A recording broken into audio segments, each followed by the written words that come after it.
so glad to be here. You know, when you're on that side, you're like, I can do this. And then they give you the mic, you're like, who made time? Anyway, I'm glad to be here. As she said, we all have a story. You know, we all have a story. Some of us on the other side, some of us are still working to the other side. You know, so and that's life, you know. So, happy Mother's Day. Belated. So my story is gonna be on my journey to motherhood. I may trigger some feelings here and there, and I apologize in advance, but that's how we heal, right? We cry, we laugh, and you know, when all is said and done, God still remains on the throne. Yeah, so I got married. We decided we're gonna wait a little bit before we get kids, and so we waited for like almost 4 years. And in these 4 years, everybody was like, why? You know, Alakisha, do these things quickly, so that, you know, they're gone. And we're like, okay, you know, in my head, I'm thinking, this child bearing thing, how hard can it be? You know, it shouldn't be that hard, right? Did your biology tell you childbearing is hard? So, yeah, we decided, okay, you know, we're ready for this. When we decided we were ready for it, boom, guess what? I got pregnant. How hard can this be, you know? So yeah, my first pregnancy was amazing, easy. Went through the whole thing. Last minute had a scare here and there. My baby had his umbilical cord around his neck, and they had to see. I was praying for that Hebrew woman moment. You know, I wanted to labor.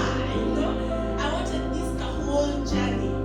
And yeah, so I had to be rushed to the whatever gonna say section. You know, but I had my baby, and I was glad. You know, everything went well, and we decided. So now that we can do this as quickly as we can, we decided we're going to give them like 2 years.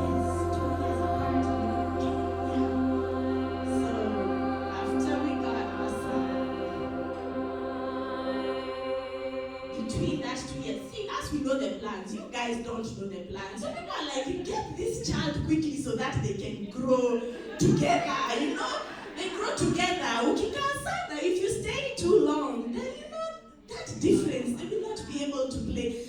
Anyway, so we decide to try again so that we can have our 2 years, 2 years gap. So that was end of 2017, 2018, and 2018, nothing. Okay? I'm like, okay, you know what? Just a little bit of, then 2019. So I go to my doctor, and she knew we were trying to conceive. And she's like, you know what? Maybe you're not ovulating, so you need to buy these things, okay? And then I'm going to give you medication, and you can take this medication, and you pimmer yourself before, and I'm like, man, this is a lot of work. I thought it was just fun and games, and you're done, okay? Now I'm like, you have to pimmer yourself, and you're like, it was on a trip this time around. Okay, we'll try next month. And 2018, nothing. I go back 2019, and the doctor is like, now we will double your medication, okay? You were taking 1, now take 2. Nothing. I'm like, okay, I guess this is harder than we thought it was gonna be, you know. So remember, we had our 2-year thingy. So now we are late. Okay? Now we are late, and we are panicking with all of you. Okay? We are now panicking with you guys. So so we're like, okay. And my husband is like, you know what? I don't think you should be taking this medication. If it's gonna happen, it's gonna happen. So let's just let it be. And we let it be. And then COVID happened. I don't know what y'all did in COVID, but we made a baby, okay?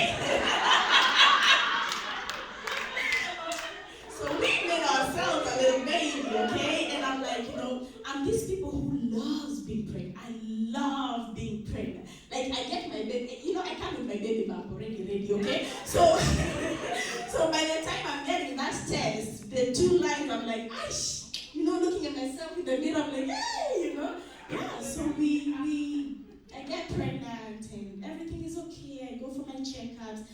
And in COVID, the COVID season, you could only go to the doctor by yourself. You couldn't go with your spouse. They only allowed the patient, okay? So I used to call him and I'm like, okay, yeah, I'm here. So if they're doing the ultrasound, he's, watching on WhatsApp video calls and all that. And I'm like, okay, yeah. So everything is okay.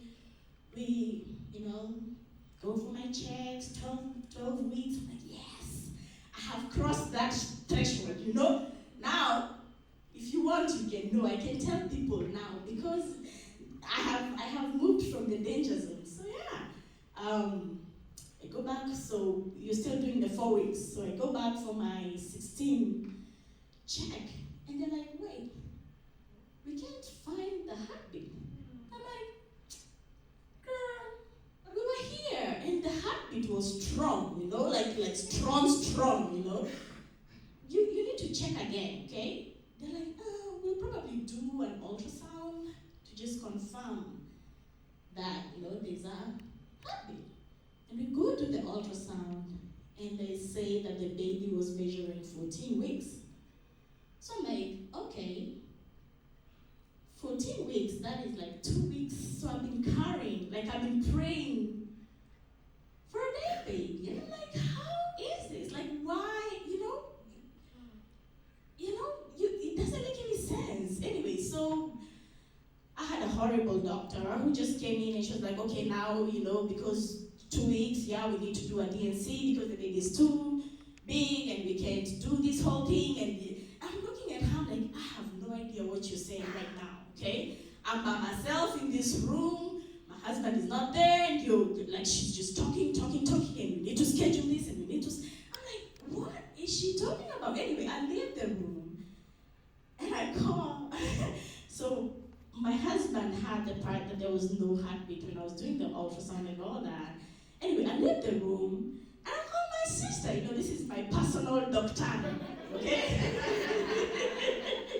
This is my personal doctor. I call her and I every time I feel something that is not right, I'm like, you know what, this is going on, and and yeah, so they're like, she's like, you know what, just go do the DNC and all that, and I have to go get tested for COVID and all that, and then you have this whole file of papers that you have to sign, and one of the papers, there's a word they have over there, it's like a missed abortion. Okay, so they are preparing you for a missed abortion. I'm like, wait, no, I told that nurse, I'm like, no, I'm not trying to abort, okay?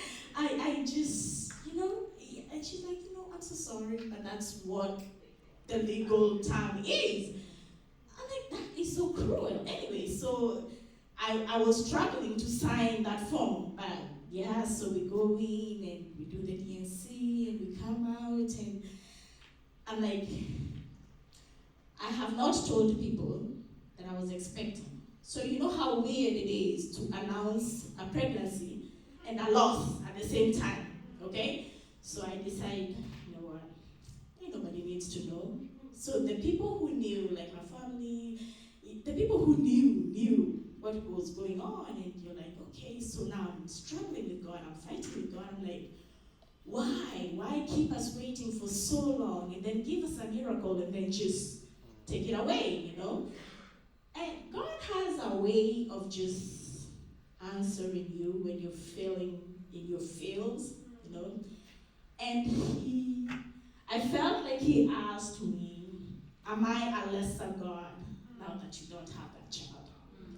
And then why are you asking me that? Because if you're God, you know my answer, okay? Like, you really know my answer. Because right now, that's how I feel, That's how I feel, like you cannot. Why would you not do this, And I remember we were sitting down, and as I'm struggling with this, a verse just popped in my head, and it's Colossians chapter 1, verse 17. And it says, He is before all things, and in Him all things hold together. And I'm like, okay, you are before all things. You knew when I was having my babies, you knew when I was, losing them, you knew all these things. And that Sunday, for some reason, I wasn't listening to, I don't know, church was not like, you're at home, you're making breakfast, you're coming to sit down when they're preaching and all that. But for some reason, when they were singing, they had this, you're worthy of it all song singing, You're worthy of it all, for from you are all things, and to you are all things. You deserve the glory. And that song carried me through that season, because I wanted to trust God in that loss, and it was painful. There are moments when you walk through stuff and it's painful, and I kept singing that song, and that song, carried me through a whole lot of stuff. And that was 2020, and then 2021, guess what? I get my rainbow baby, right? I get pregnant again, and I'm like, you know what, God? What you can do now, give me 2 for my trouble, so that you can be glorified more, okay? You try to help God to receive more glory, so that's when I testify, and I'm having my twin babies over here. Sure, double, God receives more glory, right? Anyway, so yeah, I go for my checkup. I change my doctor first of all, because I'm like, you know what? Ain't nobody needs this negativity, okay? So I'm gonna fix this. So I change my doctor. I get a good doctor, and I go to my doctor, and he's like, you know what? Yeah, so let's do this. I'm like, yeah, let's do this. And my checkup is good, and everything is okay. And one Sunday morning, we wake up, and I'm getting the kids ready, and we're about to leave the room. And before we leave the house, we always have this thing, okay, everybody use the bathroom, we're about to go, and all that. And everybody includes me, right? So I go to the bathroom, and I wipe myself. It's blood, okay? And, there's some things that you don't understand. You have gone through a loss, but a loss of, when you get that pregnancy result, to me, it's my baby. Like, people are saying, oh yeah, you don't have nothing. But to me, that's my baby already. Like in my head, I already have a picture of, this little person. And yeah, so I get my, I write myself in this blood. I call my husband and I'm like, you know what? I'm bleeding. And he's looking at me. He's looking at me like, wait, what? I'm like, I'm bleeding. But remember, my kids already have shoes and their backpacks and we're going to church. I'm not telling them we're not going to church, okay? So I leave the bathroom, I go, get my stuff, get myself ready, and we walk out. And we go to church, and I'm sitting in church, and all I'm praying is, God, you know what? Save this baby.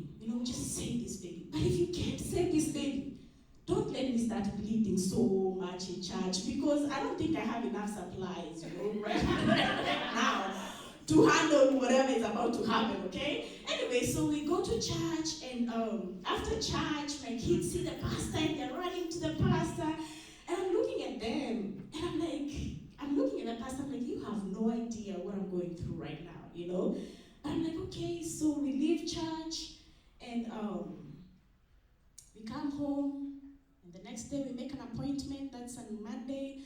We make an appointment. The doctor's like, yeah, we checked. There's no heartbeat.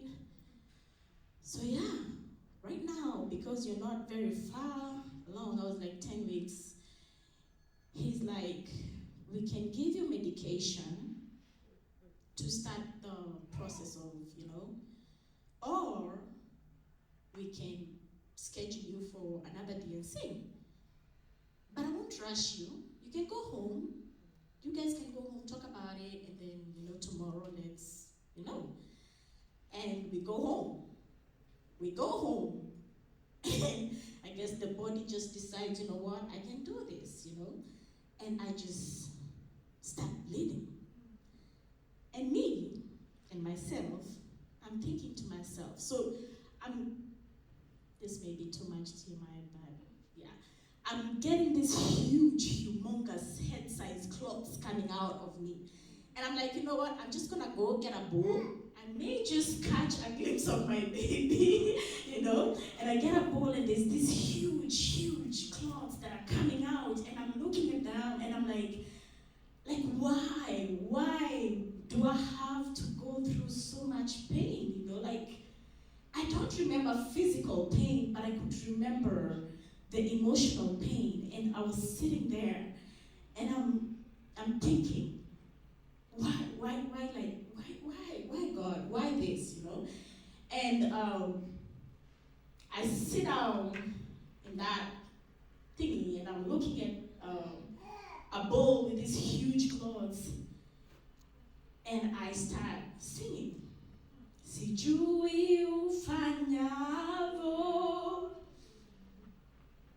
sijui utendavyo, kile nachojua, ukiamrisha, vinakamilika. I don't know what you're doing right now, okay? But if you say, it's gonna happen, okay? And listen, there are days when I would wake up with so much anger, and I just want to sing, what doesn't kill you makes you stronger. That kind of song. Because I'm like, I don't want any Christian song. I don't want anything to do with God. And I'm like, I'm a survivor. And let me tell you, those songs can take you from mile 3 to mile 5 in a race, okay? They can take you to like mile 10 in a race.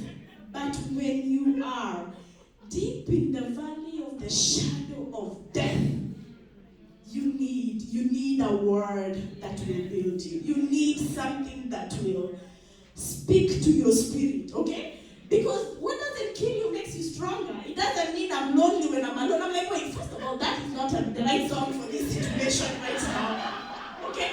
I need the right song for, what I'm going through, and that is not it. But if you're a parent, the Bible says, train your child the way they should go. So when you're going through such moments, I remembered my mother. There's a song we used to sing, and trying to get the translation in English. Yeah, there's a song we used to sing, Pengine kunayo shida ya kusumbua moyoni, najua si ya hasira, bali ya mapenzi yake. There may be a problem that is bothering your heart, but it's not because God is angry at you. It's because He loves you, So, listen, you wonder why He loves you to take you through pain, but He loves you anyway, So that is 2021, and we sit down and we're like, you know what? We are thankful for the one baby that we got easy, so we do not want another one. I'm like, you know what? I do not want another baby, because at that point, all I could pray for is for God to take away that pain.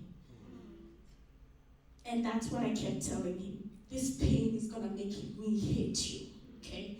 And if there's nothing else you can do, just take away this pain. Because I want to love you. You're the only thing I know. I'm like, when you have grown in these other environments, you know other things. Yeah? But if you were born in church, you've been going for 3 services and all that, you don't know anything else. And I'm like, I kept telling God, you're the only thing I know. Just take away this pain, and maybe, just maybe, I can keep my faith, And that was 2021, and then 2022. I'm like, this God got jokes, but 2022, get pregnant again, and all I was praying was, God, let this one stay. Let this be the baby that stays. Let this be the baby that I can actually hold. So, yeah, go to the doctor, and the doctor is like, now all guns blazing. So listen, okay, I have a plan. Then we're going to do this, we're going to do this, we're going to do this. When all is said and done, all we want is a healthy pregnancy, a baby, and a healthy mom, okay? So we're like, okay, let's do this. And we start, right? And everything goes on, and we're like, now, when you, after losses, it's hard to kind of enjoy pregnancy because now you're scared. And I would not go to the bathroom unless I really had to. Like, if you saw me in the bathroom, I'd be walking like this because I really had to at that moment, okay? Because this wasting time going to the bathroom, wiping yourself, getting shocks, I'm like, I am not going through this, okay? Anyway, so 2020, I'm like, okay, 10 weeks, 11 weeks, I'm like, thank you, Jesus. All I wanted to get to was past 16 weeks so that I can start enjoying this thing. Like 16 weeks, I'm like, okay, thank you, Jesus. Okay, so we kept going. I started getting my big bump, and so one day, I decide, I'm a very busy woman, okay? My appointment with the doctor was supposed to be on Wednesday.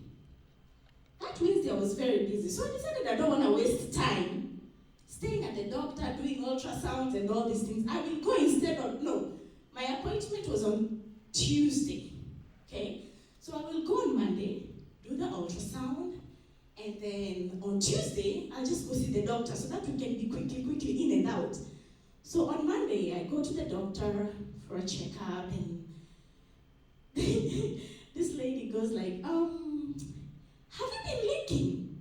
I'm like, I would know if I was leaking. No, I have not been leaking because your amniotic fluid is very low, okay?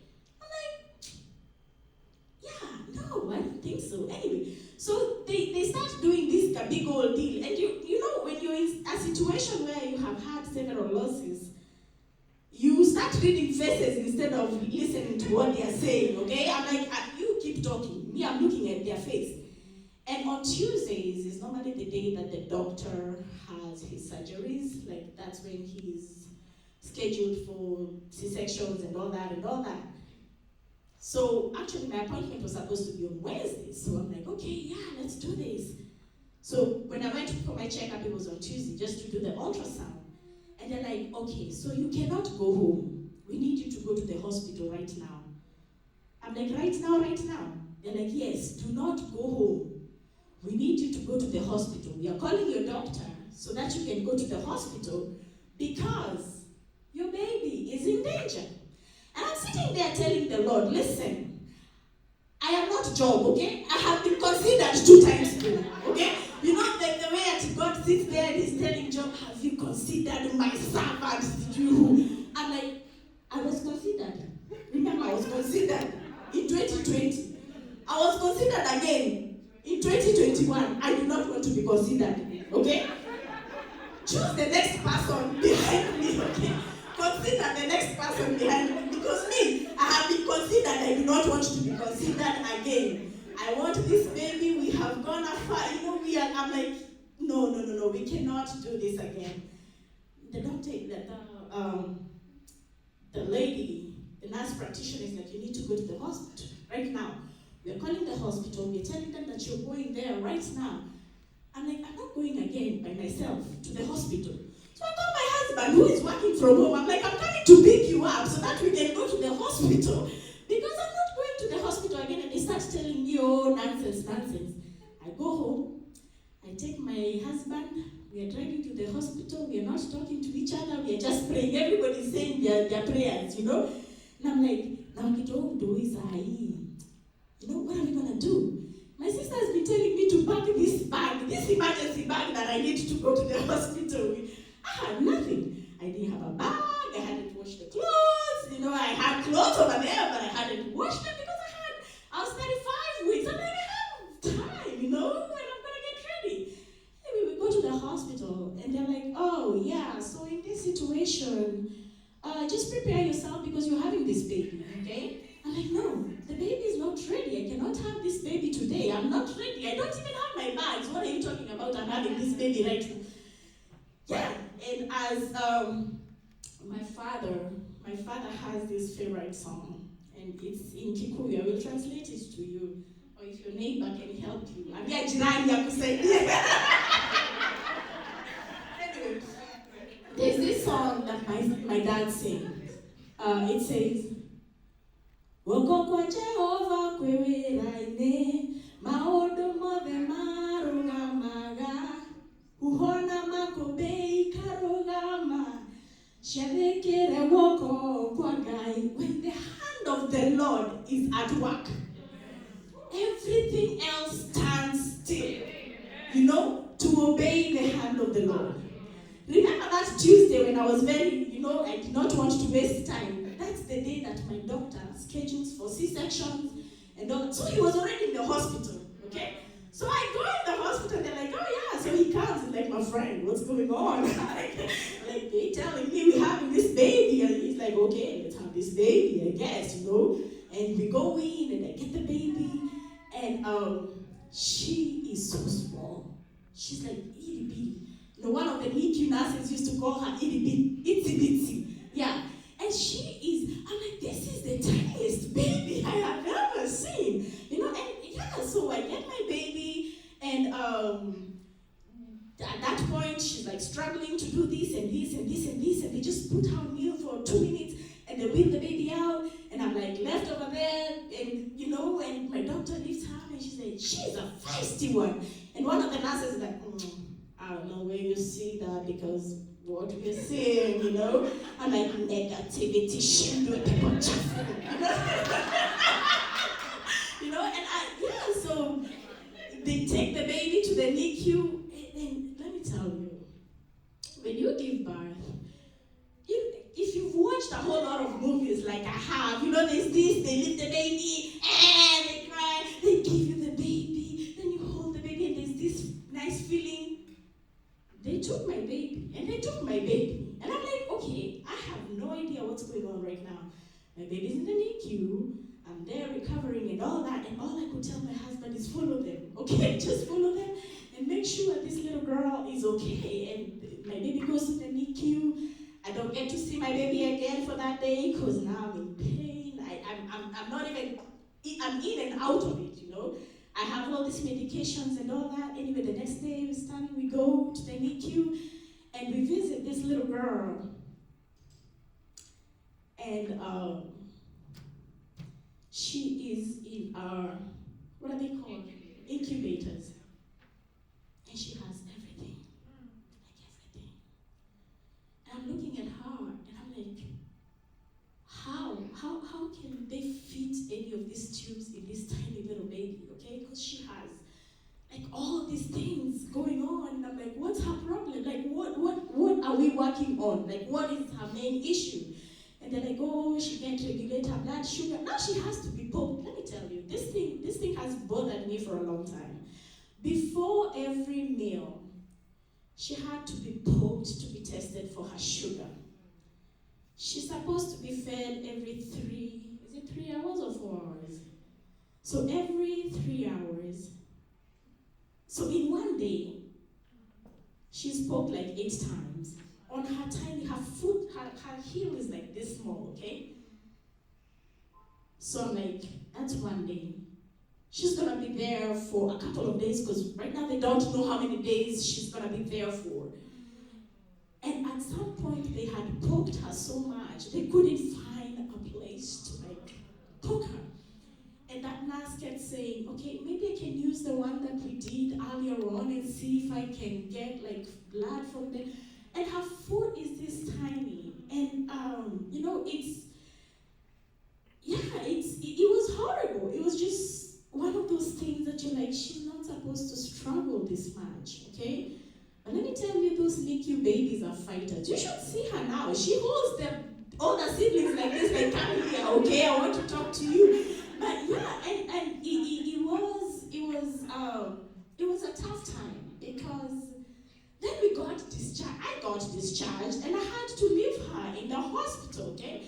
Now I have to wake up in the morning, pump, make sure my older one is okay, and then go to the hospital. And then we had to park all the way to Timbuktu, and I had to walk those aisles before I could get to the NICU. And that song that you sang, he would fail, and those were some of the songs that I would listen to when I'm walking down those aisles, and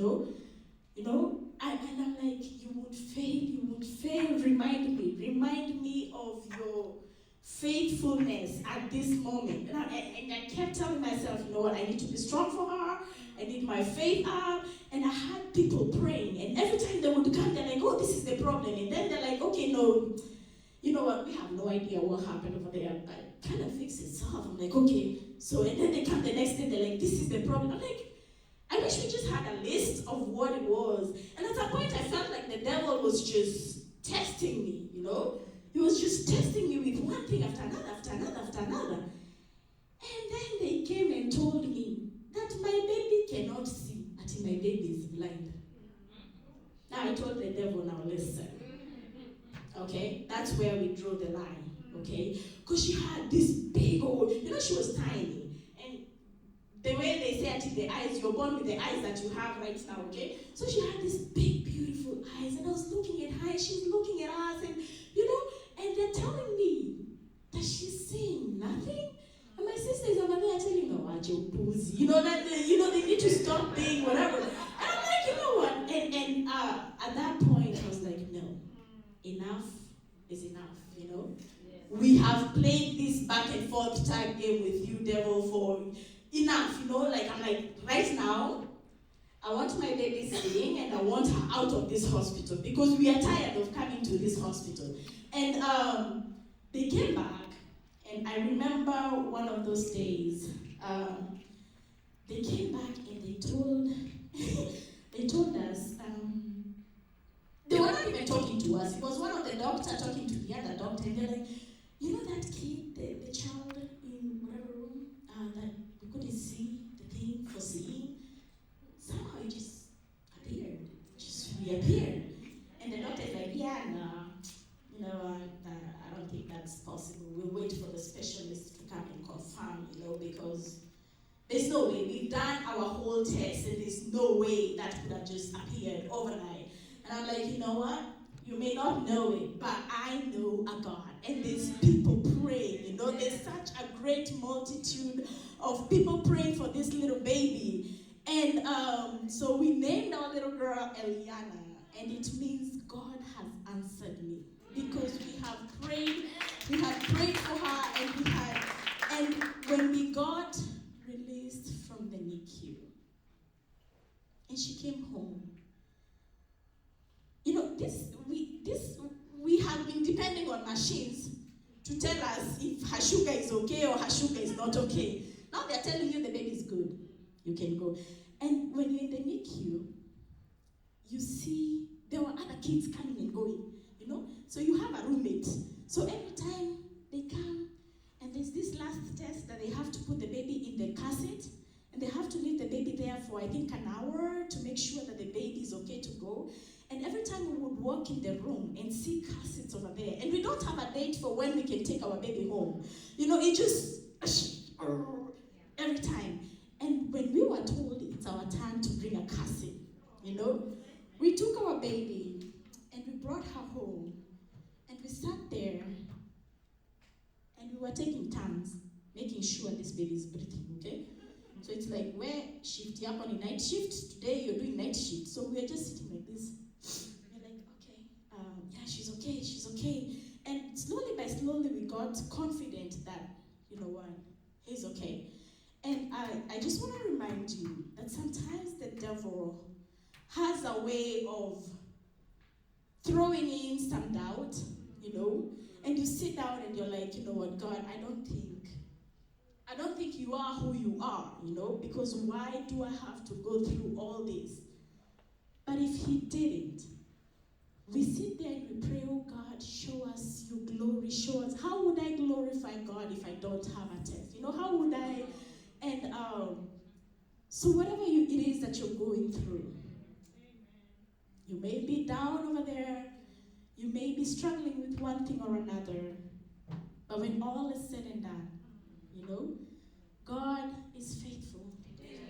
He is faithful to the end. In your loss, in your pain, in everything, God is faithful. And as I finish this a song, it says, Ebe bube. Ebe bube. I'm so glad. I can see, I can tell, and I know it's your grace. All my days. I will sing your praise. And may that be your prayer. That all your days, no matter what, no matter how, may you always remember to sing God's praise.